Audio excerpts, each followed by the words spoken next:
سانحہ APS میں زخمی ہونے والے طالب علم احمد نواز کو لندن میں ڈیانا ایوارڈ سے نوازا گیا۔ احمد نواز کو یہ ایوارڈ پاکستان میں بچوں کو تعلیم کے حوالے سے جاری خدمات کے اعتراف میں دیا گیا ہے۔ برطانوی پارلیمنٹ میں لیڈی ڈیانا ایوارڈ دینے کی تقریب ہوئی، جس میں آرمی پبلک اسکول پشاور کے غازی طالب علم احمد نواز کو نوجوانوں کی تعلیم کے حوالے سے ان کی خدمات پر ڈیانا ایوارڈ سے نوازا گیا۔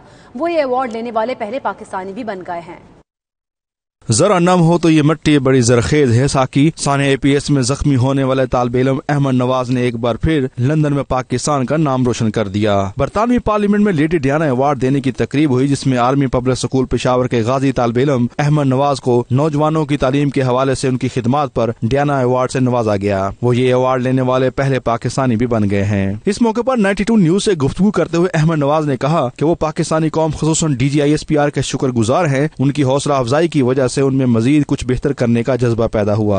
DGISPR صاحب جو ہے تو وہ بھی ہمیشہ سپورٹ کرتے ہیں، ان کے سپورٹ کا میں بہت مشکور ہوں، اس لیے کیونکہ ان کی سپورٹ سے بہت انکریجمنٹ ملتی ہے۔ پاکستان کے اور بھی جو لیڈرز ہیں تو ان کی طرف سے جو سپورٹ ملتی ہے تو یہ ایک بہت انکریجنگ ہوتا ہے، اور اس سے جو ہے تو حوصلہ افزائی ہوتی ہے، اور میں جو کوشش کرتا ہوں کہ اور بھی اس طرح کے کام کر سکوں تاکہ پاکستان کا سر فخر سے بلند کر سکوں۔ احمد نواز کا کہنا تھا کہ پاکستانی وزیر اعظم عمران خان کی طرف سے یوتھ کونسل بنائے جانا یقیناً نوجوانوں کے لیے خوشائند خبر ہے، جس سے پاکستان کے نوجوانوں کا مستقبل روشن نظر آ رہا ہے۔